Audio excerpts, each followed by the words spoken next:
open Saturday night? Okay, yes ma'am. Okay.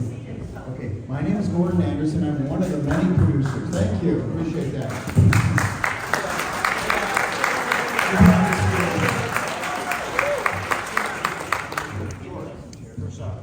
Okay, I'm one of the many producers. I want to thank Julie Ann Ream and her husband Bob Ream, along with Mark Sankey, the manager of Mescal Movie Set. Without their help, this wouldn't have happened tonight.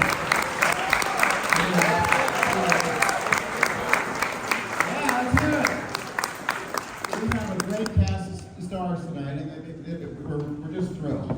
Okay, thank you all for coming. I already said that. To Tombstone, Arizona, America's greatest Western town, wouldn't you say? It's people like you and the stars that help keep the Western spirit alive. Thank you, Tombstone Ford, and thank you to the city of Tombstone. The city of Tombstone, Carissa and Rebecca were extremely helpful along with the mayor and everyone else. Thank you, Crystal Palace Saloon. They've been wonderful, very, very patient. We also want to thank some of our sponsors here. SSVEC Power Company, Mission Linen, Southwest Gas, Stan Greer Millworks, a wonderful gentleman by the name of Anthony Casanova, who couldn't be with us tonight. He's in Israel tonight. But the Coin Gallery in Phoenix, Arizona. Thank you, Sean Bourdin. He's back there. Thank you, Sean Bourdin. Let's hear it for Sean Bourdin. Okay. Get your raffle tickets when you leave the audience tonight. There's raffle tickets. It's a big fundraiser for us. Raffle tickets are available in the foyer out there. Along with the buttons. Don't forget the buttons are a fundraiser. The buttons aren't moving really well, but the buttons are so cool. So get your buttons when you leave, okay? They're only $10 each. They just got lost today. Okay. Okay. So get your buttons tonight. It's a fundraiser. It's going to a charity. But last but certainly not least, I want to thank the Milovich family who inspired me to get this event going. They're sitting right up here. And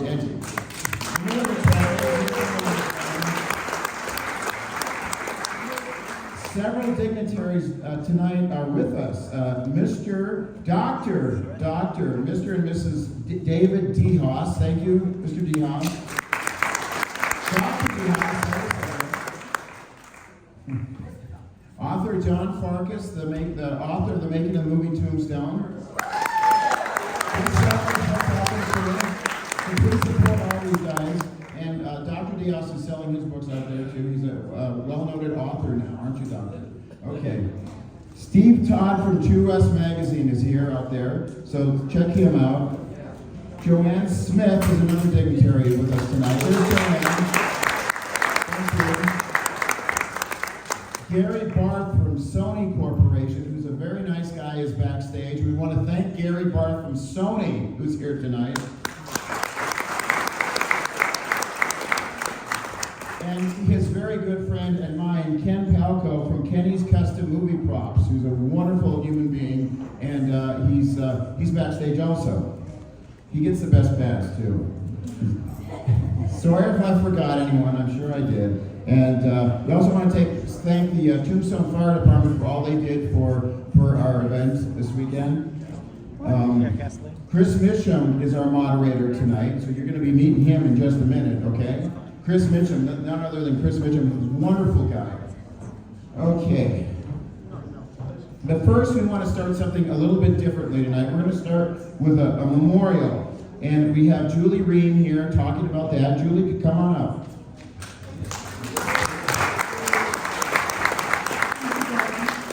Because when we get that good conversation going, we don't want to stop it, do we? So, to do an award. So we're gonna do it that way.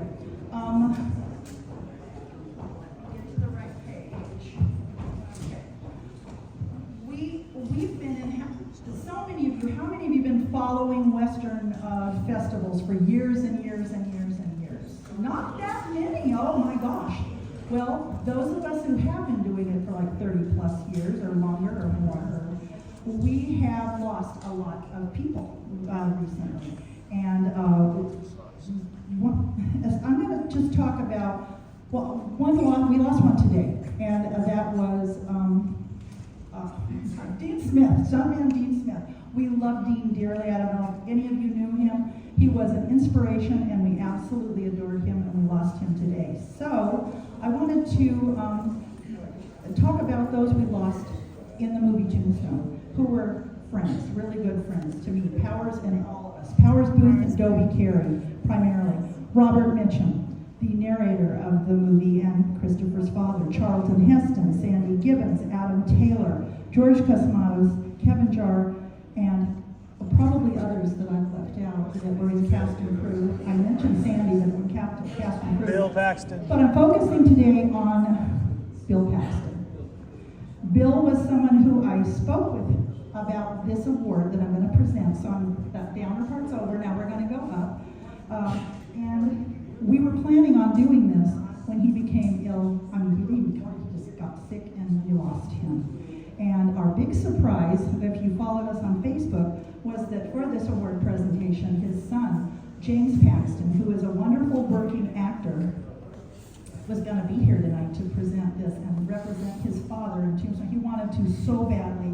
And the looming SAG strike made all productions move forward quickly, and his movie did too. So yay, he's making westerns. Yay, he's doing something wonderful. He really did want to be here and meet everybody. So we're going to, I'm going to make that presentation right now. I'm going to do it real quick. I'm presenting the Western Legend Award to him, and this is what we were going to do before. And the Western Legend Award is presented, it's honoring contributions made in Western entertainment. And I'm not going to list all of the Westerns that he made, because he made quite a few, and the impact that he made, but he was a wonderful, wonderful man. And I made this up special for the Tombstone 30th, and it's to Bill Paxton, honoring him with the Western Legends Award, and we're going to talk to his son to see if he wants us to send this to him, leave it in Tombstone, put it in a museum, or whatever wonderful thing that we're going to do with it, and it will get to him to honor him in one way or another. We're taking a solo break, so we're going to share memories of Bill tonight. I know that they will, because his wife in the movie, Lisa Collins, who didn't meet the whole cast today. Is there anybody that missed that? Not a soul. We're going to get to hear their wonderful stories. We're going to invite them up next, and they will share their memories of Bill Paxton. So I'm going to invite Gordon back up to the mic, because he's going to introduce the cast, and once you've done that, then you can go take care of all that cool stuff you've got to go through. Thank you, everybody. Thank you, Julie.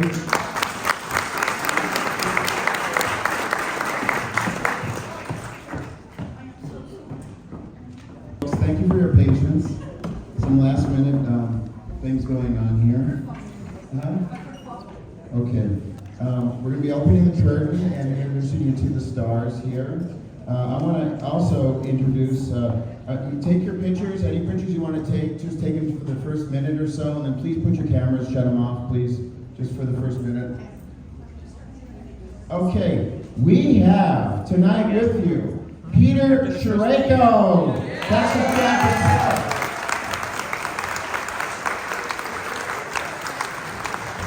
Wyatt Earp is with us tonight. Billy Claiborne. Lisa Collins, all the way from Sydney, Australia, is with us tonight. We just love her. Billy Zane. This is Canadian. People always ask me what Billy Zane is like, and I tell them he's just like what you think he is. He's a wonderful man. Okay, we have John Philbin, who played Tom McClowry. John. Nice to meet you, John. Another great human being, Robert Burke, is with us tonight. Can you believe it? Dana Wheeler Nicholson. Another wonderful woman.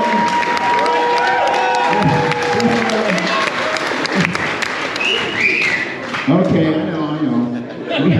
Joanna Pakula is with us tonight. We love her too. And another wonderful man, Michael Biehn, Johnny Regan.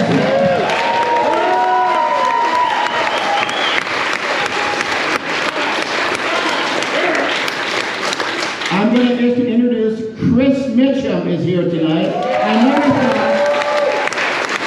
never thought I would meet him. I've been a fan since childhood, and I sent him a text the other night. I said, I've been a fan since childhood, and he sent me a text back, it can't be, I'm not that old, Chris. Okay, so please put your cameras away in just a few seconds, and then shut them off, I appreciate that. Okay, I'm going to start with our panel moderator tonight, Chris Mitchum. I'm going to ask him a couple of questions here. And I encourage all the other stars to share your stories when you want and how you want and why you want and all that kind of stuff. Mr. Mitchum, Chris Mitchum, talk to us about your 2 weeks working with Charlton Heston. I know you had this huge scene at the Hooker Ranch, and you got cut out a lot, and you ended up on, they say, the cutting room floor. But talk about your scene with Charlton Heston at the Hooker Ranch, please. Okay, I first heard about Tombstone when my phone rang and I answered. It was a guy named Kevin Jarr. He told me he wrote Glory. And he wrote a script called Tombstone. And he said he loved Charlton Heston and myself in The Last Hard Man, and he wanted to put us together again. So I said, okay. And that's how I got the job. It was the easiest job interview I've ever had in my life. So I get here to Arizona, and for the first 2 weeks it was just basically just Heston and myself at Heston Ranch. And Kevin was, I don't know exactly how it happened, but they kind of sandbagged him. There was something in his contract that said if he didn't do so-and-so, they could fire him and replace him. So after 2 weeks they fired Kevin, the new director came in, and as often happens in Hollywood, when somebody replaces another director, takes some first director's stuff and just wipes it off the table. It's all disappeared. So what started out as 2 weeks' work in a very nice role, I ended up with one line, which was Ryder coming in, and I actually did that line galloping towards the ranch on a horse doing a sliding stop, saying the line and then doing the 180 turn to face the rider. And they put it doing the line on the dark porch where you can't see that my lips are moving. and put the line in there. But that's what happened to my 2 weeks' work there. It was a wonderful film. When I read Kevin's script, I immediately wanted to do it because it was the best script I had ever read in my entire life. Every single character had a beginning, a middle, and an end, the full arc of his character. Every single character. So when they finally got around to doing the film after they fired Kevin, they sat down, as I understand, Kurt Russell, the new director, sat down and went through the script and pretty much pulled out everybody's good part. And leaving Kurt and, of course, Val Kilmer, because all Val scenes were with Kurt. So those are the only two who really had full character parts. But it still turned out to be probably one of the best westerns ever made. Yes. Could have been better. But it still could have been better.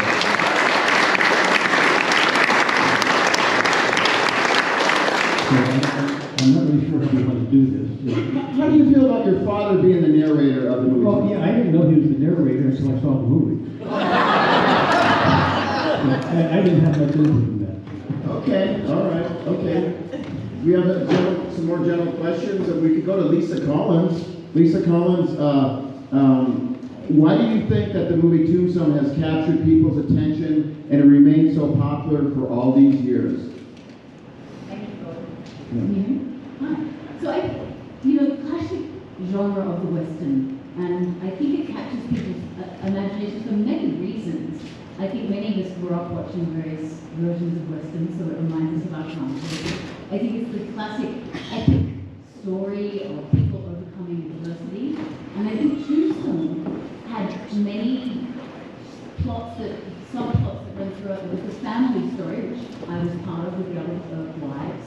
There was the cowboys. There was obviously the Earp brothers coming. There's the story of pioneering this betrayal, and then there's a love story that runs through it as well. So it's a classic American genre with great characters, great actors, beautiful detail, everything's an art direction to the wardrobe. And it's just a classic American movie, and I think people love it for that reason. And it was set in Tombstone, a wonderful time.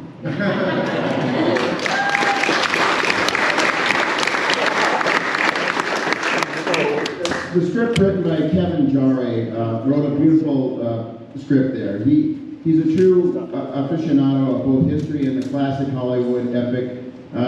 Share your thoughts on Kevin, and we can start with Lisa again. Well, thank you. I would like to know Kevin. He's really part of our extended family. He is the sweetheart of Lisa Zane, so his sister. And he just really appreciated history and genre. He'd written a beautiful story called Glory, which some of you may have seen, which was an Civil War. And that was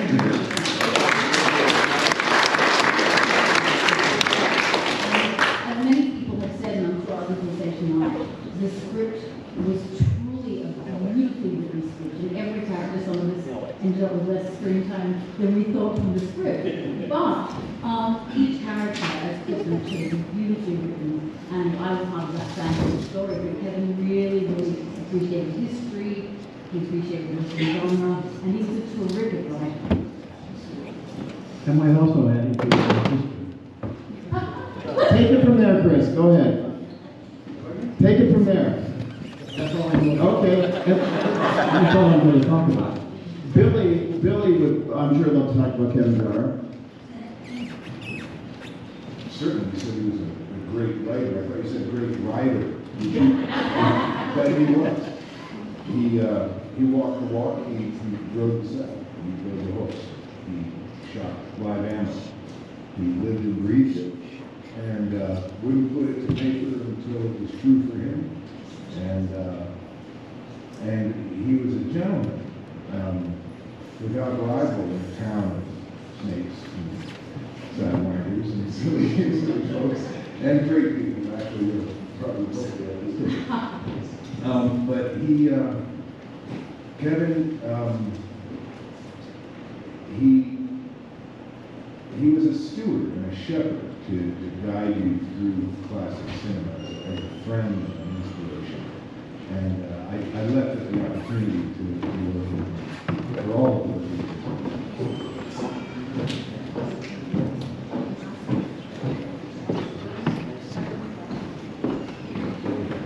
Chris, would you like to take it from there? Not really.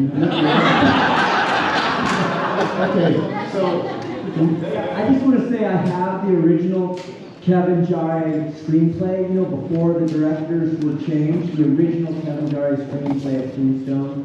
I'll be at my table tomorrow. By page. okay. Yeah, actually, I have the original too. I never throw anything away. Well, the opportunity, first of all, I love westerns. Having done 3 westerns with John Wayne, 1 with Chuck Heston, I just love the westerns. I also, when I was a kid, showed on the professional circus working quarter horses. So I'm not an actor who learned to ride for a part. I was a writer who played acting parts. But yeah, the option to shoot a western, I didn't even know what the script was. And I didn't know Kevin Jarre. I did not see Glory. But as soon as he said it's a western, I jumped at the chance. I was ready to go. Okay, thank you. Michael Biehn, let's talk about Kevin Jarre. You have a lot of opinions on him, and you're very knowledgeable. Can we? Would you like to elaborate on that? Hold it close to you. I think that everybody has already spoken about Kevin, and there's not really much more that I can say other than the fact that he was a great writer, and I believe the movie was as good as it was for a lot of reasons. But Kevin Jarre, I think,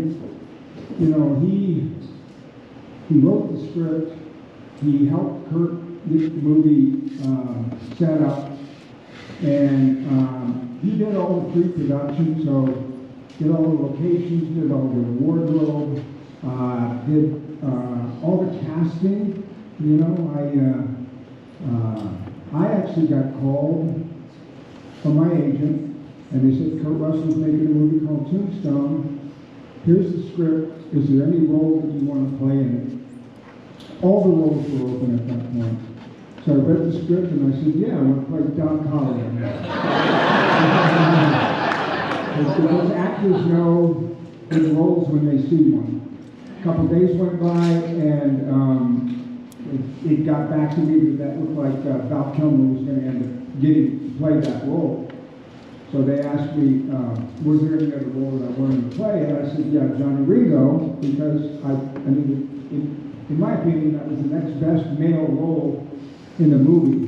And then I went out and I met Kevin. And Kevin and I spent a couple hours together. We both had read a book that was about a serial killer of all things, and we kind of bonded over that book. I really liked Kevin tremendously. Really, really liked him tremendously. His passion for the movie was, was undeniable. He was very, very, very passionate, and he really cared. I think in the long run, it was difficult for him. Making a movie is an ensemble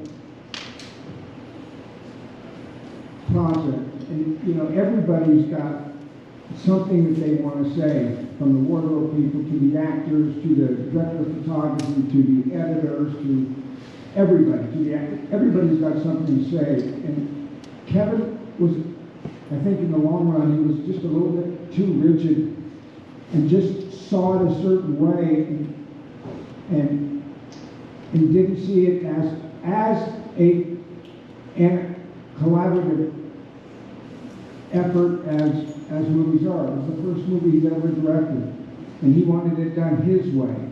And he had Kurt, and he had Sam Elliott, and he had Academy Award DP, Academy Award winning DP, he had Academy Award nominated editors around, and he just wanted it his way, and it just seemed like he wasn't collaborative.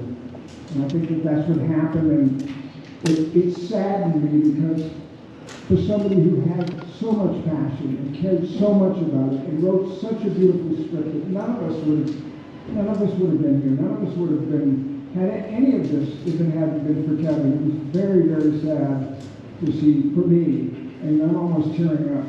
It was very, very sad for me to see them take him off the movie, but I think that it had to be done. Obviously, they didn't do it for any reason. So that's my feelings about that. Thank you. Can I add to that just briefly? Just to add to, I agree with everything you're saying. I just want to add the caveat that he was forged in classic cinema, and when he got the opportunity to direct, he wanted to direct as if it was the 1950s or 40s, where the autonomy was, vested, pretty where it was. The director held a lot more sway and the vision of an auteur as opposed to a first-time director, let's say, but he had a very specific vision, and he was executing it in what he thought was the manner in which classic movies were done. Who would question John Ford? He thought he was stepping into it, and swiftly learned that was not the case in the 90s when a lot more voices came in, especially from a variety of sources, from most of contemporary cinema. It shifted quite a bit. The balance of power on sets had shifted, and I think he was rooted in classical understandings of his Thank you, Billy. Speaking of the women of Tombstone, I want to move to Dana Wheeler Nicholson.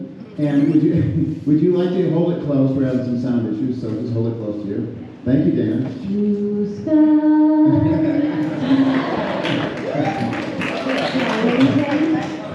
The women of Tombstone, would you like to elaborate on that? Yeah, okay. So I know, obviously Tombstone is a male-driven movie and story. There were 22 principal actors, and 3 of them were women, and then two others. And we, again, go back to Kevin, because the script as written was very much a family story, and he kept saying, he would say, like The Godfather. And so we had this landscape that was really about the family with the OK Corral and the sort of testosterone part of it as a kind of I won't say a backdrop, but the forward position was the family. The families, the brothers, their wives, their migration to this place, their pasts, the criminality of the time, etc., law and order, and who's good, who's bad, we don't know, switched every day, it seemed like. So the women, we were originally cast by Kevin. We were friends, Billy, Lisa, me, Lisa Zane, the beautiful, gorgeous Lisa Zane. We were friends, and Kevin saw us all in his family, and went back for me. I know that when the studio was like, who? He had that vision, and so we really came on to play a family, and the women were, as you all know, were out in these elements and with their families and their men. And it was extremely hard and dangerous and frightening, and also their men would go between being the law and being criminals. I mean, it was like good, bad. You're the sheriff, and now you're the robber. So it was this very, the Old West. It was being built, as you all well know. And so I think that to play these women took. In other words, it's like there was no good and bad. You play somebody's circumstances. You play somebody's struggle. And so for me to play a drug addict who's married to a rock star, so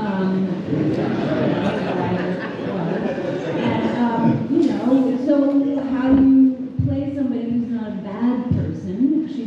She's an addict. We've all loved addicts, no? So these are people we love, and we don't know what's going to happen. And I just think that the women all kind of tried to play partners and deal with the elements, their husbands, and the West itself in that way. And so I think we were all just working on family, really. Sisters, we played Paula, Lisa, and I all looked like sisters, which when there's that moment where I think, is it Paula, or you say, oh, we all look like sisters, so it's Paula, sorry, Irish just came popping in. We all look like sisters. And, that was bad. Thank you, Irish. So I think we just tried to focus on family. And then Joanna, was this other wild card, a whole other character of this woman who's out there in equal terms to the men, running a business, and as dangerous as maybe he is, which is what their connection is. So Kevin again wrote the women. We didn't see in the end what he wrote. A lot of it was taken out of the film to make way for a much more, the OK Corral and leading up to that, which was great. But there was another element to this film which we all still, I think, feel, which is what was written, what we did actually shoot, and what we bonded over, which was that it was about family, really. So. Okay. Joanna, would you like to add to that? Anything? I think Dana described this perfectly. Okay. Our twosome is completely different, like from twosome. It's like Pa and I came from completely different backgrounds. I was Hungarian. We robbed the places, we gambled. I mean, there was a lot of characters like that living in the Wild West. So I love it. So. Okay, thank you. And Lisa, would you like to talk about the women of Tombstone? Wow, well, I think to echo what Joanna said, I think Dana really covered it. But I think often the role of women in many pioneering situations, women really did a lot of the work. And I think, there are a few female characters in the Western role, And generally they were the kind of more badass women who toted guns. But if you think about the history that's here in this town and in this state, there are a lot of mothers and sisters and aunts who cooked the meals and looked after the men and bandaged their wounds, and many of them ended up widows as the Louisa Earth, and that was a really sad thing for her. But to the women of Tombstone and the women of the Wild West, maybe hear more stories about them because they really did a lot of the heavy lifting. All right. Okay. Okay. I'm going to move to, I think, everyone's favorite subject, the OK Corral. And we have two gentlemen up here that were murdered at the OK Corral. One is Robert Burke and John Philbin, the McLeod brothers. Mr. Burke, would you like to talk about the OK Corral? What's your memories of the OK Corral? First of all, thanks for having me. Oh, well, thanks for coming. And I'd just like to speak to Kevin for a moment. There was this genuine quality to him. There was an authenticity. I was new to the game, and he asked to meet with me, and I was, honored and overwhelmed. And then it was sitting like with a cousin, basically. He was so sorry. But, he was explaining to me that, oh, if this fella's pilot television show gets picked up, you'll go in that role. And this, I said, let me make it simple for you, Ken. I'll cook the breakfast, I'll carry the water out of it. And so it was just a huge honor. And to head to the OK Corral, I was a little overwhelmed. There wasn't like a ton of research I could do at that time. You went to an encyclopedia, you went to a library in those days. To find out that there were elements on the set that knew how much ammunition was expended, what the line of fire was. That was all really fascinating. But again, we were working with actors. Everybody was just game up every day, bringing their A game. And there was this overwhelming sense of getting it right. Honoring the culture of this country, the culture of this area of the country, this iconic conflict that happened on that day at that hour. So I was never not cognizant of that while we were shooting that scene. Okay, well, you were excellent. Can you, your famous saying, would you like to recreate what you said before Val knocked you out? Why are my lines all cut? Well, I know. Everyone knows you. I got you now, you son of a bitch. Okay, thank you. Okay, thank you. I know I'm putting you on the spot. John Philbin, who was Tom McLaury. Yeah, I'm so happy to be here. And thanks for inviting me. Yeah, Kevin, I got this as an offer from my agent. And I goes, an offer? He goes, yeah, it's a small part, but it's a great film with a great cast. I'm like, oh yeah, of course. And as long as I don't have to crawl through the mud and put my face in a puddle. I swear to God I said that. I got this script, and the original Kevin Jar script, and I was like, oh, Tom McLaury, you guys got a couple scenes. He gets shot in the gut by Val Kilmer, and he literally crawls through the mud and dies in a gutter of water, in a drain of water. I don't know what's going on right now, but I'm in the zone.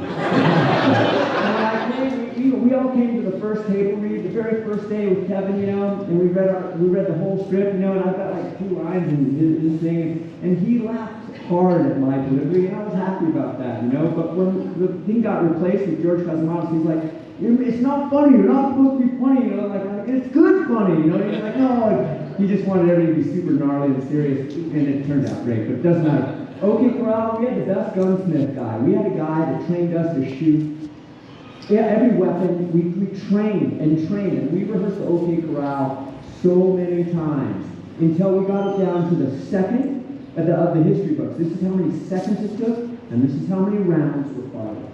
And when we got that to the click to the second, okay, we're ready to go. We had it down before we shot one clip. So the rehearsal of that. And then the first take we did was totally messed up, man. People started singing and ad-libbing and running into the wrong place. Cut. But we're so proud. I'm so proud to be a part of that outtakes with Alfie. That was awesome. Okay. I'm going to go to Chris. You have anything to add, Chris? That wasn't that the okay? No. We're gonna head to, if you don't mind, I'm gonna talk to Billy Zane for a second about his memories of being on. He has some of his memories on stage in the Birdcage Theater scene. Yeah, I mean, it was the 90s. It was the age of practical effects. I remember getting pained in the back of the head by plaster and squib hurt. And, it was great. You lost a pound of flesh in those days. Like the miracle you didn't lose an eye, or I just got Spanish more than anything. I think during those years. Squibs, blood bags. I just remember the plaster. Oh wow! So the stealing of that character was not too far off from what was really happening. Well, you were great there. I'm gonna okay. Let's talk to Wyatt Earp, a descendant from the real Wyatt Earp, the legend. Wyatt had 20 plus scenes in the movie. A lot of them ended up on the cutting room floor. And you want to talk about that some? I would love to get everything and see if we can put a Western. Yeah, it was the honor of my life to be involved in Tombstone, because it was sort of an archetypal American family, which happens to be mine. And actually, I played 2 roles in Tombstone. I started out playing Biehn, which was a very small role, but which I was thrilled to get because I've been studying acting and faxed in my driver's license to prove who I was. And my first meeting with Kevin Jar was supposed to be at a restaurant, which I waited at for an hour and a half, and he called me later and said, "Wyatt, I'm so sorry. I was on my horse up the top of the Santa Monica Mountains and threw a shoe, and they couldn't get there, and didn't have a phone." Sure, Kevin, I understand. Anyway, I learned later, 14 horses threw a shoe while we were casting that movie. Anyway, love Kevin, love the script. It was the best script I'd ever read. It was the best Western I'd ever read. Short of, the last picture show or Lawrence of Arabia. It was lyrical and poetic and great. So, Swing Hunt came from the Gary Cooper School of Acting. I think my lines were, yep, nope, neither. Happy to have them. Anyway, we shoot some stuff, get along great, love everybody. The cast was phenomenal for me. I was a new actor. I was just a relative to RPI. I studied acting, but I wasn't an actor. Everybody up here was phenomenal and gracious and just wanted to make a great movie.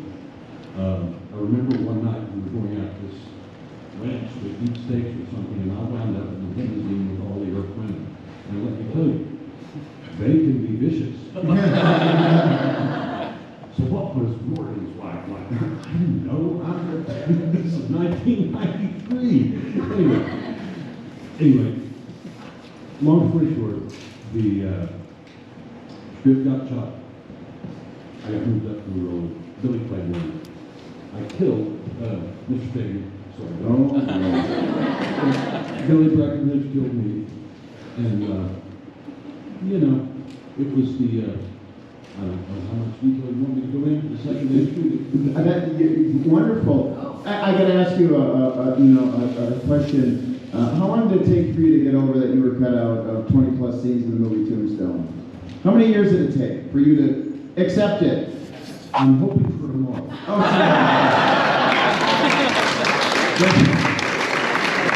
I don't think I've been that patient. Okay. Would you like to talk about it? Okay. We're going to move on to someone who was instrumental in the making of the movie Tombstone, Peter Sherayko.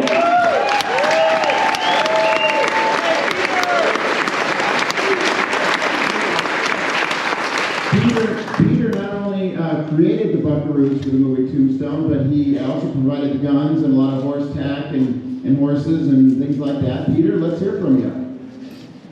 Well, most of you out there know what I do.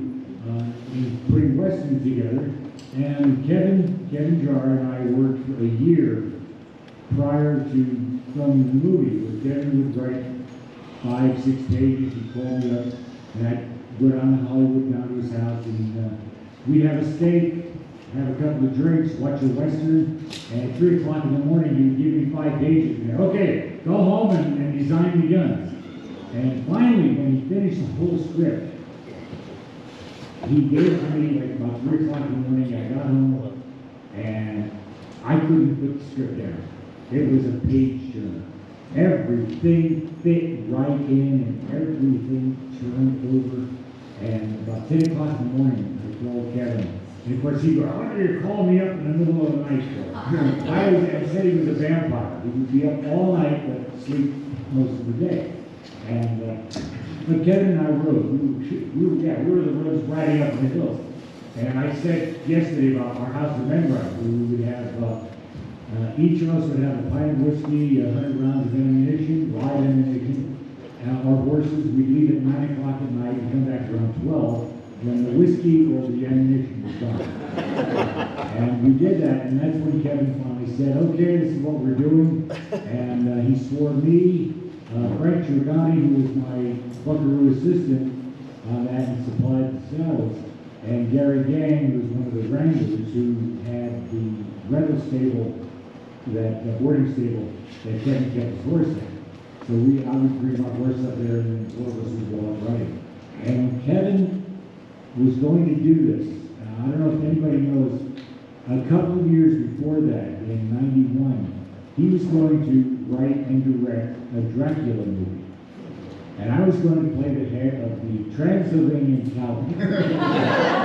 And Kevin was in Romania, scouting locations, and okay, I forgot his name. The director came up with another Dracula movie around that time, Kogla. And when that happened, they pulled the rug out of Kevin. And they said, "Okay, we're not doing your movie." And he was a very sensitive guy. He was destroyed by it. And literally disappeared for 6 months. And 6 months later, he came back and pulled me up and he said, "All right, I'm back now. Now we're doing this." And he knows that I am a blabbermouth. So he said, "Okay, here's what we're going to do. We're going to do the 1849 California Gold Rush." So now I start buying all the books on the California Gold Rush and doing all the research on it and making everything right. And it went by for a couple of months while we were writing. And then he said, "All right, here's the deal. Nobody says anything to anybody." So Frank, Gary, and I were all sworn to secrecy by Kevin individually. And we never talked to each other about what we were doing. And that's the way Kevin was. He was an incredible writer, and everyone. How many people out there are quoting the lines from the movie?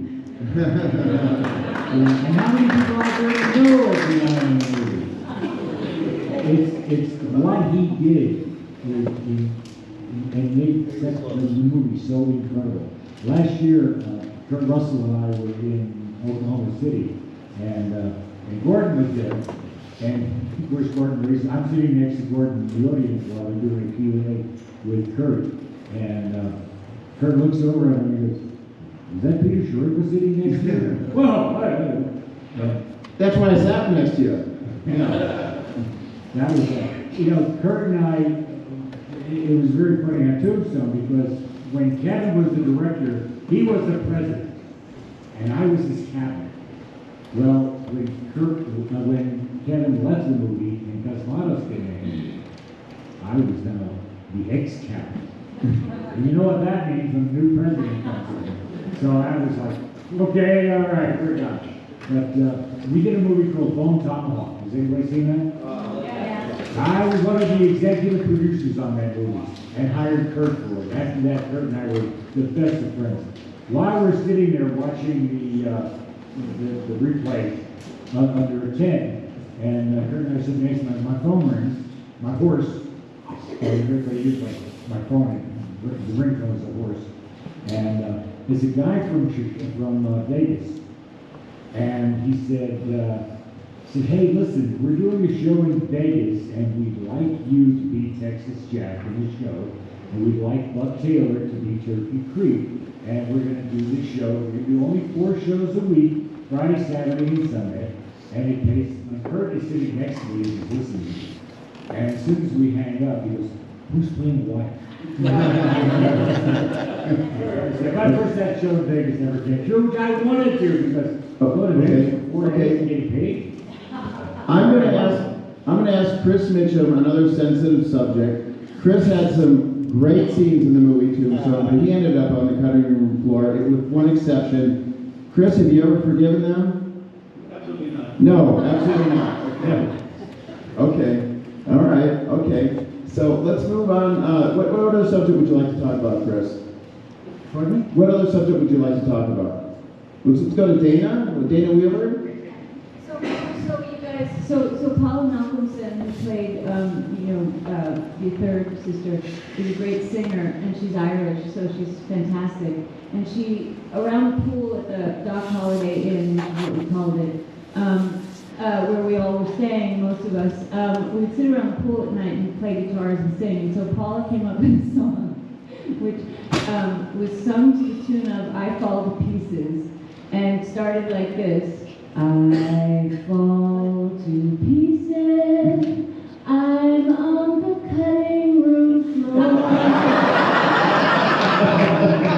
Fall to pieces, whoever said less is more.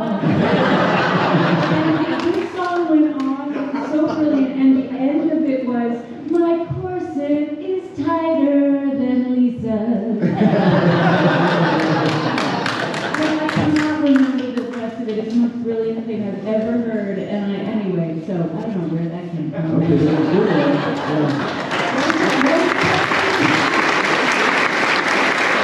good. Robert Burke is a Long Island captain, fire captain, right? You're a fire captain, right? Yes. Of crew. Okay, would you like to talk about that a little bit? No. No. But would you like? Hey, I wouldn't mind if Michael discuss, there was one section of dialogue that was cut from the film. Would you talk about that?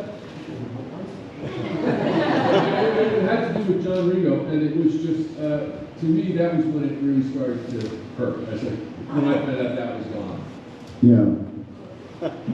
Michael. Okay, thank you, Michael, for your sportsmanship. Well,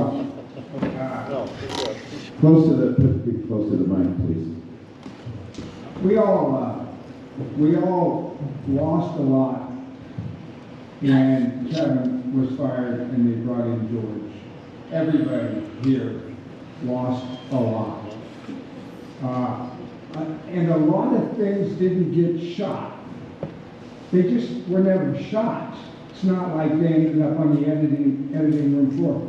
The original script was 100 and almost 40 pages. So that's a 2-hour and 20-minute movie.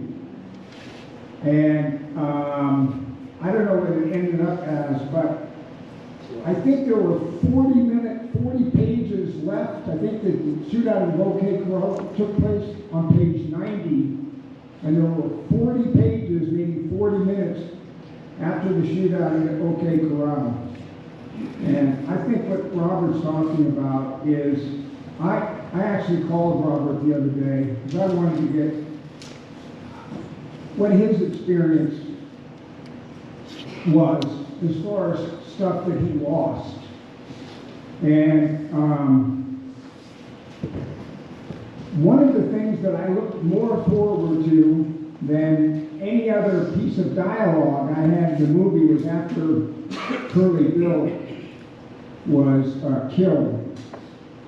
And the men have come back, and the Cowboys are talking to Ringo, and they're talking about how Wyatt Earp had this crazy look in his eye, and he was just shooting everybody, and bullets were flying past him. Put my glasses on for this.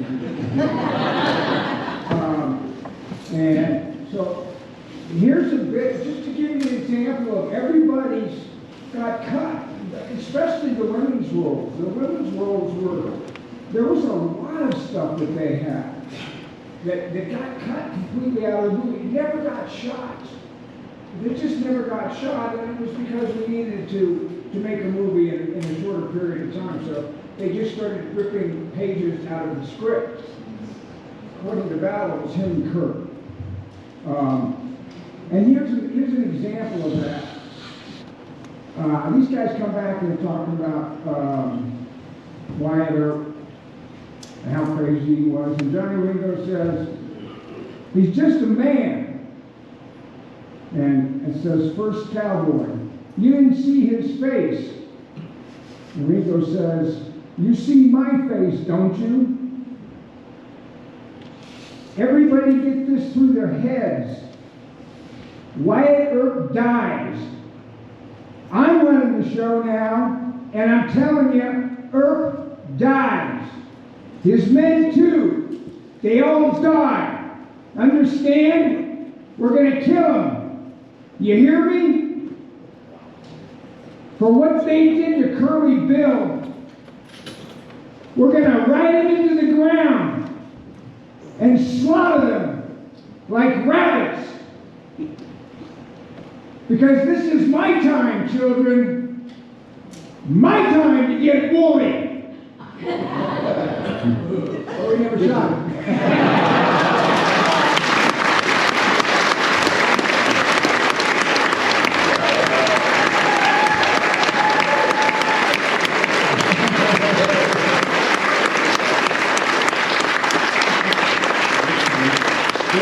Good job, Michael. I was only too happy to stand home in the spirit and watch him say that. That never happened.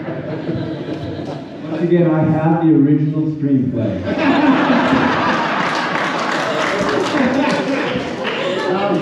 Dana Wheeler Nicholson, let's discuss the costumes of Joseph Poirot and the set direction of Captain Hartwig, and you can all chime in on that one. Oh yeah. Okay. So there was another little movie that sort of bubbled up as we were starting to shoot, which was Wyatt Earp, which Kevin Costner decided to do kind of simultaneously. And the rumor was Joseph went around, saying that production had sort of snapped up all the period costumes of the time from coast to coast, and so they were then building our costumes from the ground up, which is a much different situation. It was much more intricate. We were getting things fit to our bodies, not putting our bodies into something that existed. It's just a different animal, so you all know. But it was laborious, and it was a beautiful process because you got to see the clothes built. I mean, and the fabrics were authentic, and I know you all have a lot of knowledge about that. But we were wearing wool and corsets and layers in the heat like this, and we were running around doing lots of acting and stuff. And so it was challenging, and not in a way. I mean, when we're acting, it wasn't like hardship. It was challenging to focus. For me, I would speak for myself, in that kind of, but it also, the thing about it was that it lent to the feeling of suffocation and repression and kind of fear and the heat, you're just in that hot seat all the time. And so it actually, for me, helped me figure out how she would behave, which is the thing about women's costumes throughout history are meant to be, except for now, constraining, to keep them quiet and, so they can't breathe. And so they just stay kind of calm.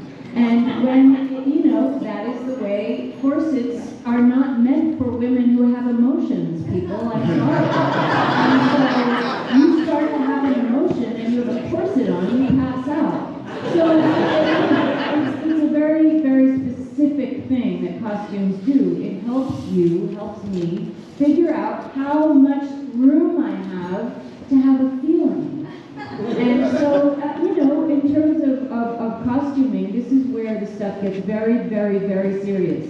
and interesting. The sets were gorgeous. I mean, the sets were across the board. I don't even know what to say. You all, you know, you see the movies. It's beautiful, you know, to look at. Joanne, Hey, can I just say, it worked for men too. When Robert and I were playing brothers, and we were wearing these wool pants and stuff. And when, on the last day of filming, we got to go in the wardrobe and put on these chaps, these really thick, heavy fits from rubber. I mean, leather chaps. We were like, we should have been wearing this the whole time, guys. We were like, we got girth. And we blew it. Remember that on the last day?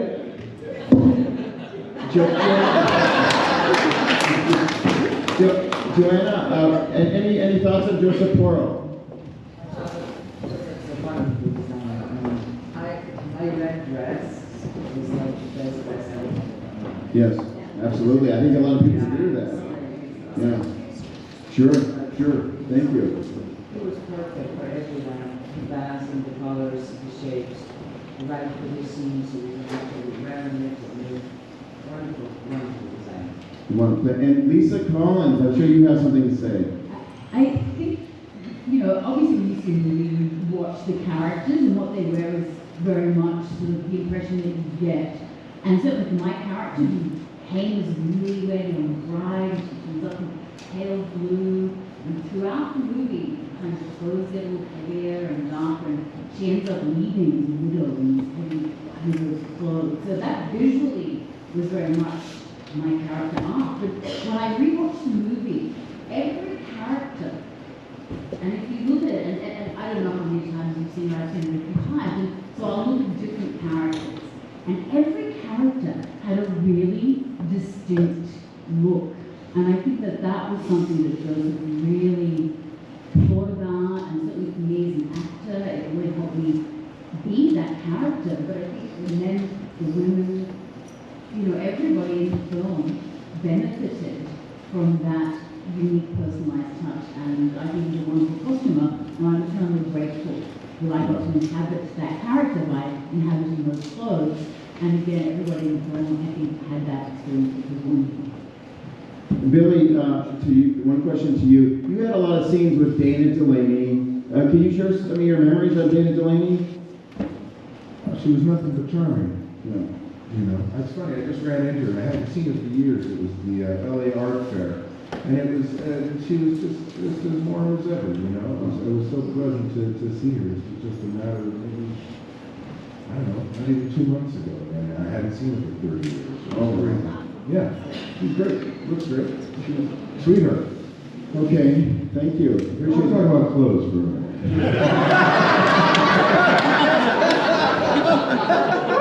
I took this game thinking I was going to ride hell for leather. And I got handed a set of tights.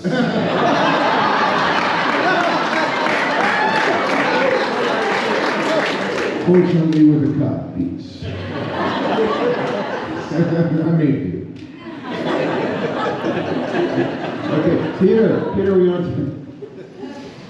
How many out there know there was going to be a prequel to Tombstone? No. After Disney wrote the movie off while we were making it because there were so many problems with it. But after it became successful, they said, let's do a prequel to it. And everybody should know John Philbin was the writer who came in to rewrite Tombstone. So John was in there rewriting it. And of course, he had a close relationship with Disney. Disney called him up and said, here's what we want to do. We're going to do Dodge City. We're going to do the meeting of Wyatt and Doc and Texas Jack and Turkey Creek. And we're going to do all of this stuff. And the McClowers were in Dodge City. All of these things came were going to lead into that. So John writes the script, sends it to Disney. He tells me, hey, we're going to do a prequel to it. It's all set. A month goes by. 2 months goes by. I say, John, what's going on with Disney, with the script? Yes, you know, I don't know. I haven't heard from them. He called them up, and the man head of development. And John says, listen, I sent you a script on Dodge City. What's going on? And the man said, I have your script right here on my desk. I haven't opened it yet. I'm not going to look at it because we don't want to be sued. We have commissioned the script on Dodge City. And John said, "You idiot, that is a script you can use." Okay, we're gonna move back to. Are you done? I know I've been vaccinated with a phonograph. I know. We're gonna move to Billy about his poem, his stage performance. Can you the poem you read on stage? Can you solo, please? Christmas Day speech? Do you remember it? No.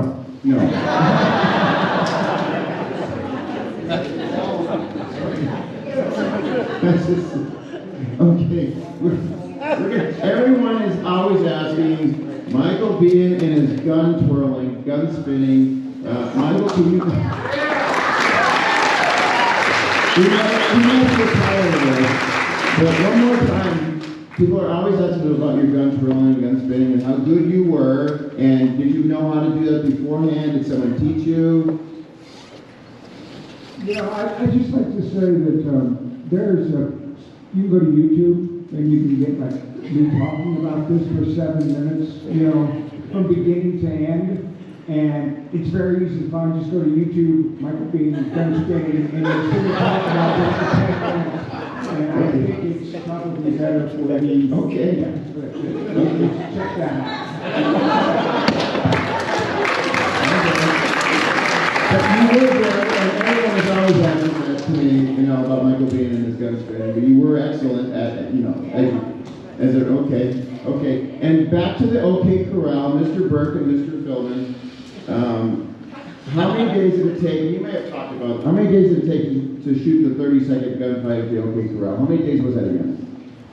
I believe it was 11 days. 11 days. Wow. John? Yeah, my biggest memory that they brought out this white horse for doing rehearsals, and they go, "This is a rearing horse. When Val shoots a shotgun, this horse is going to rear up and reveal him, and he's going to shoot you from underneath that horse hooves." And I'm not a horseman, I'm an actor that had to learn how to ride and shoot to play a cowboy. And so these rangers brought out this horse, it's rehearsal, and he goes, "Well, you just pull back on the reins here, and this horse is going to go up like that." Okay. When we go to shoot, I rehearsed a couple times, but I'm very tentative. Okay, and then we shoot. Okay, got it. And when we go to shoot, the cameras are rolling, you're excited, your adrenaline's running, guns are going off. I pull this thing, and I pull it, too hard. And the horse goes up, and if you know horses, and back onto its back, right towards Val. Val takes a sidestep because he knows horses. I literally tried to kill him with that horse. Steps back to his mark and shoots me. And that stayed in the movie. That was a mistake. And that horse runs back in the barn, immediately. God, that guy sucks. He pulled that thing too hard, And I said, "I am so sorry." He goes, "No, the horse is fine. That shot, they really care about the shot. The horse is fine." But they used the one where that horse went onto his back. If you're watching, it's kind of gnarly. But Val's so great, I had to come up to him and go, "Hey, I didn't do that on purpose." No, I understand. But listen, John, when you're aiming your gun at me, you're aiming it right at me. If you could do me a favor and just aim it down there. You can be aware of these things all at the same time. These kind of things. Like he was very aware of it with Robert. Like he told me, "Don't point that thing at me when you shoot." There was I had agreed to a double load charge on the shoulder. I'm not supposed to have a double load above the heart. My shoulder's back like this, my gun arm is out like this. They loaded the double load on that. Off it went. I've been around long enough to know, just hang in there, get through the scene, you're going to have to do it again. They would watch the dailies, and they invited actors to see the previous day's work on a screen at the hotel. And so this particular scene was a part of it. And I remember Kirk came out and said, "Whoa, brother!"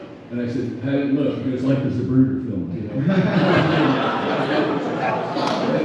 I had sprained my ankle to the point where on another day where it just blew up, couldn't get my boot off, and Sam Elliott came up with a Bowie knife, cut my boot off. I was like, "Oh Lord!"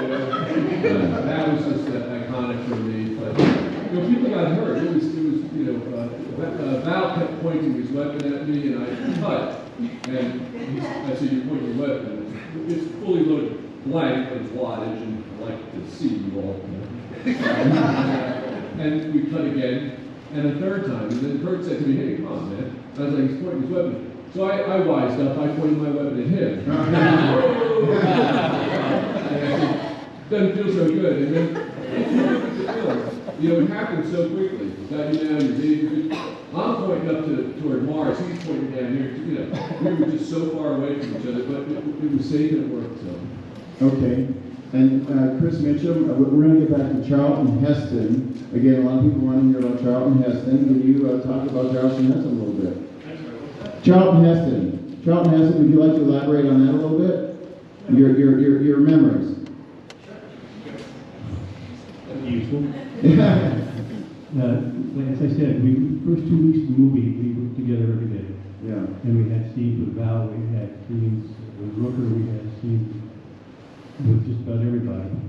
And Chuck and I were very active at the Screen Actors Guild together too. I was National First Vice President, and he was not happy with what Asner was doing in the union. So we got together and we worked on that for a couple of years. So we worked on and off the screen together. And as I said, we did the movie The Last Hard Man. Quick little story that I've told a couple of times today. I was staying at the Desert Inn in Tucson, just on the other side of where Western Street is. And they would put on the end on the marquee the films they were shooting there. And Sloan Pickens was shooting a movie about camels being used in the desert by the cavalry. And it was called Humps. So for 3 days on the marquee it said The Last Hard Man Humps.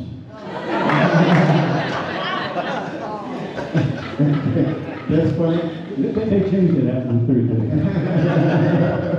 Wilder, you had some scenes with Jason Priestley, who we invited, and we wish he was here. But can you want to talk about Jason Priestley a little bit? Yeah, man, Jason was awesome. We had horse riding practice together, and you know, he hadn't been on a horse much, but yeah, a lot of people. After he killed me, there was a scene where I'm slung over the back of the horse, and he's hunting the horses. You know, he's riding the horse, and he's got my saddle mate on the other horse, and I'm slung over the back of the horse, and I am really playing dead because I don't know where the cameras are. My head is hung down, and my, you know, eyes dead, hands or whatever. Anyway, so I'm not looking where the horse is going, and all of a sudden I feel, whoa, and I look up, and he has run me into a horse's ass. Anyway, obviously the wranglers are rolling on the ground trying not to laugh. George didn't see it, so I just poked the horse in the side and we went on and did it. And in the Tombstone extras, there's a shot of Billy Breckenridge. They put him in the trailer in our gunfight scene, but it didn't actually move. But here's a shot of Billy Breckenridge. He's in the foreground, and over his right shoulder is my ass over the back of his head. So my butt actually got more screen time.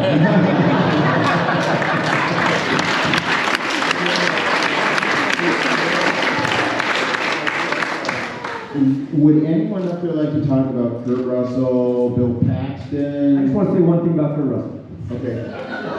No, you got to tell him off. Yeah, no, not about, this is behind the scenes. Okay. And it's questionable.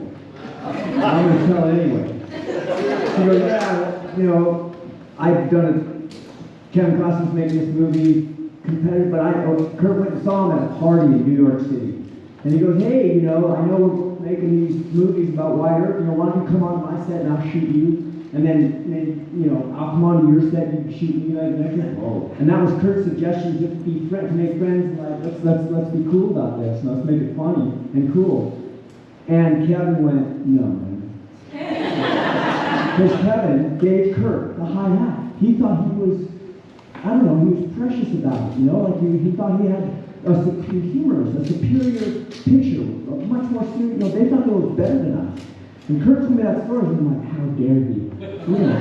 We're gonna ruin him. And all of them came out, and we destroyed them in the box office, I couldn't have been prouder of Kurt Russell.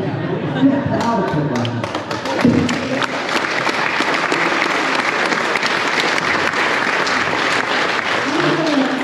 A little bit of a story just about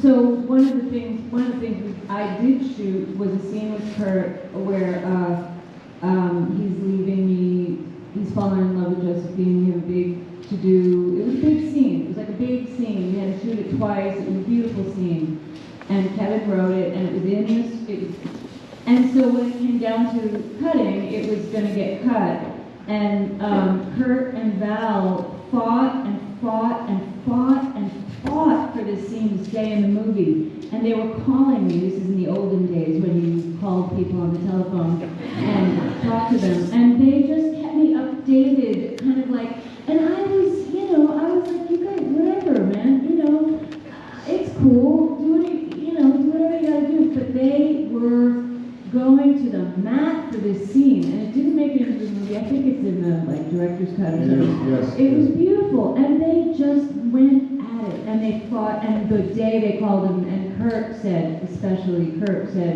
we really tried, we really fought, and we loved the scene, and it's not going to be in the movie, and I'm so sorry. And that's just what was going on. That was. It was a beautiful scene. It was you were excellent in it. Wonderful. Okay. I know this is probably a touchy subject, and we're going to start with Michael. One word describing George Cosmatos. One word, and we don't have any censors, so. I have a feeling that I'm just going to pass. Let's. I'd like to hear everybody else's observations and opinions. Joanna? Biehn? Let's not speak ill of the dead. Okay. A little respect. I'm sorry. Okay. You got a picture of what went on. Let's change the subject. Okay. You ended up with a great picture. You're hearing a lot. The movie's very close to us all. It could have been a million other movies. It's a testament to how good the dance script was, how good the film was, considering what remained. It's an excellent film that you all love. We're not here to rain on your parade either. We love this movie, as it is, as it was, as it could have been. And it was made by many fathers, including George Cosmatos. Yes, George was excellent. So, certainly thank you.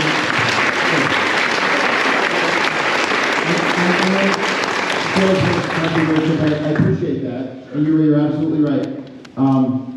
Let's tell, Billy, anything else you'd like to add about your experience? You know what? Would you excuse me? I gotta go to the bathroom. Okay? I really gotta, guys. The water's great, but don't take this personally. Okay. Thank you, Billy. Okay. Who else? Any other memories you'd like to share? Anyone up there? I'd like to share a few memories about Bill Paxton, who was a wonderful man, very, very nice. I was lucky enough to have him as my film husband, and it's very emotional for me today, remembering the scene where he was killed in the movie, which was a very intense time, and of course, Bill was a wonderful actor. He played so many roles, and anyone who's followed his career, he really played many different roles. But as Dave was saying earlier, we, the women, the wives, the family part of it, were very much, driven by these three brothers. And Bill Paxton, absolutely, as Morgan, was the sacrifice. He was the sacrificial lamb, literally, of that family unit.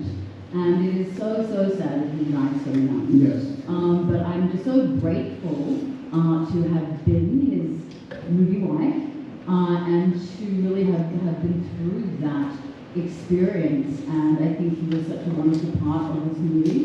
And obviously the Oak brothers, the three of them, and their arch enemies were at the core of this movie. And so I just want to say, Bill Paxton will always be remembered and always be a part of the movie.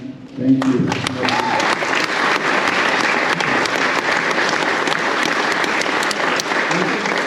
I think we should talk about some favorite scenes you all had. Michael, can you start with you? The favorite scene you may have had in the movie. Your favorite scene in Tombstone? It got shot? Yes. Oh, it's probably,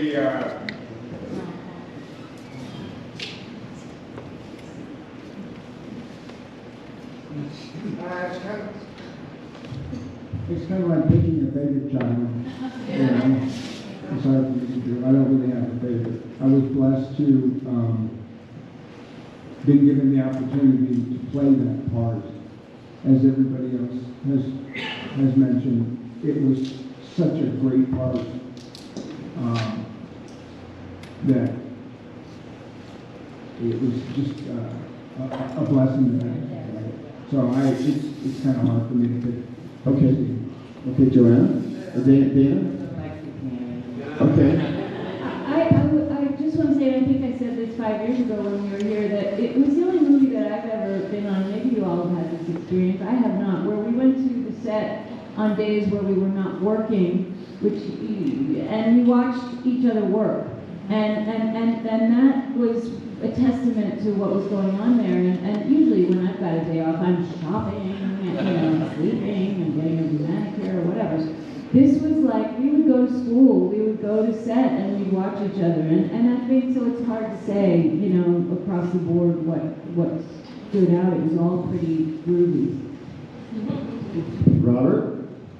No particular. Okay. John? I love the OK Corral. Okay. I wanted to ask you. As I said, I've been writing most of my life, and I showed on the professional quarter horse circuit, had 2 state championships. And my favorite scene, because I love to ride, was when I went at a full gallop to Esther's Ranch and slid to a stop, did my 180 turn, and did my line. That was so much fun. Okay, thank you. And Lisa? For me, my favorite scene was when we arrived at the train station at the beginning of the movie. It's a classic train station. It has been in so many classic westerns. So to be at that train station, but we turned up all just full of hope. But I did have my favorite line, which was a bit of a portent to Dane's demise, where she asked if I have any laudanum, and I say, just be careful now, it's full of heart.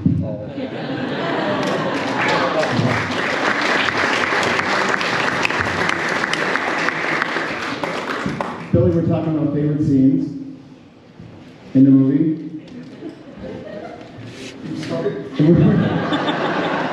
We're talking about favorite scenes in the movie. Quite a set change right there. So favorite scene in the movie? Oh, probably one of yours.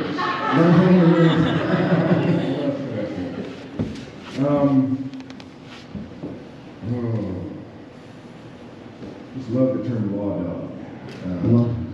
And I liked Billy Bob's scene.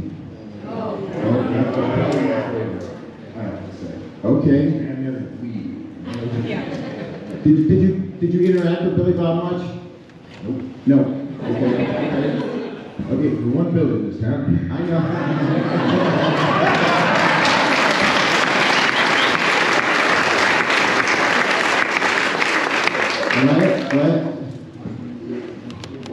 What? All right, so I'll try to do it quick. My favorite scene in the movie was my scene. Suffice it to say that when Kevin left the movie and we all came back, there'd been on like a 3 or 4 week hiatus, they had gutted the script, they had changed the script to something totally different, and this new guy was there. It wasn't like I wasn't great, not speaking ill of it, but here's how it went. Day 1, he fired 26 people off the set. Day 2 was my big death sentence. Okay, so I had this saddle partner who happened to be one of the stars' tennis players. Obviously a very well-trained actor. And so we get in the scene, and Billy Breckenridge comes in the camp. And My cellmate has one line, and in that one line, he managed to evoke the following response from George. Carl, you're an idiot. What are you doing? You ruined my movie. My career just went down the toilet. I'm going to be fired. This is not going to go well. Anyway, so we wound up having to shoot out. Billy Breckenridge did shoot me. Squibs didn't go off a couple of times, and George got mad at me for not falling down anyway. So I learned a lot about acting in that scene, and it will always be one of my favorite memories that you'll never see.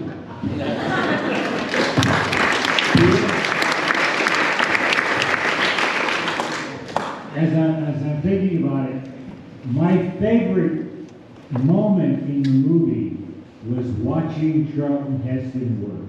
Now, Chuck, at the time that we did the movie, was the same age that I am now. I'm beat up, I've got so many broken bones and everything else. He did too. And there's a scene where we're standing on the porch, and he's at one pole, I'm at the other pole, like 10 feet away from him. And he is hurt, and he's standing there, bent over like this. And they go rolling. Action! Bring the horses here! Cut! And that told me, that showed me what a star Charlton Heston was. How dynamic he was as an actor. That when the camera is there on you, you're on top of your game. And as soon as it's cut, you can collapse back to the hurt that you have. And that is what I remember most about working with Chuck. And so proud of working with him.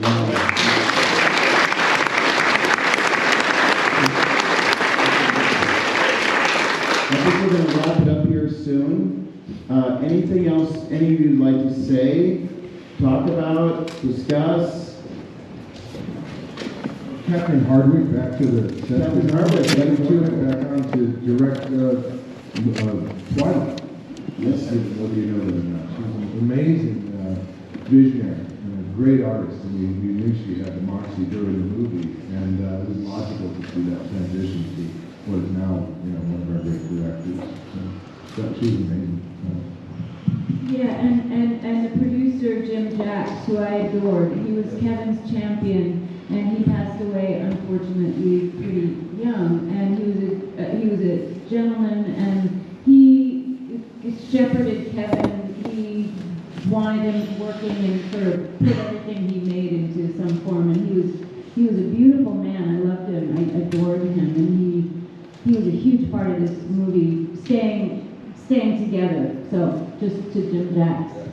A big shout out to Billy Paxton, the other Billy.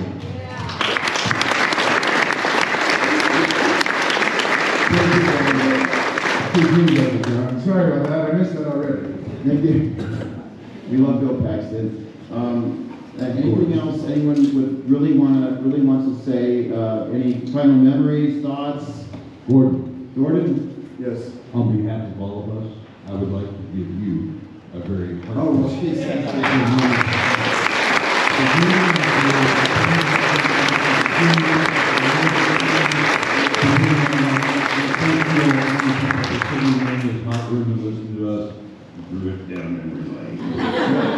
And I want to share with you what these people are really like behind the scenes. They are so generous with their time and so kind, and it's anxiety provoking reaching out to them, and it's not easy. And they're all very nice. Billy Zane, I mean, I've gotten to know him for the last 5 years a little bit, and he's a wonderful human being. You're all wonderful human beings. Robert Burke, he's just marvelous, wonderful. John Philbin is wonderful. And Dana Wheeler, of course, Joanna, we have a lot in common. Michael is a very kind man, a very warm, friendly man. Chris Mitchum, he's been a thrill of my life since childhood. Lisa Collins reached out to me one morning, and actually to our cast here, Mark Sankey, and part of our crew. And Lisa was I didn't believe it was Lisa Collins. This has got to be some kook or something, you know. But then she called me, and yeah, it's Lisa Collins, all right. And why it's been wonderful. Peter is always a superhuman being, and I want to thank you for your time. It's really appreciated. You'll all get to meet them tomorrow until 2 o'clock tomorrow at the Oriental Theater and at Vintage Cowgirls. Michael Biehn at Vintage Cowgirls again. And you'll get one chance to meet this crew. And please check out our buttons when you leave and our silver kilo raffle. Julie Ream, would you like to say anything? Thank you so much for coming, for being so cooperative, for coming, and thank you for everyone. Thank you.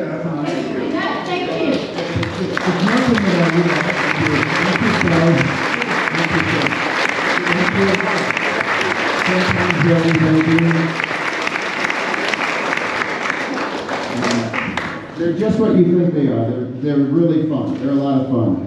And thank you for coming. And I think that's it for tonight. Thank you. Thank you.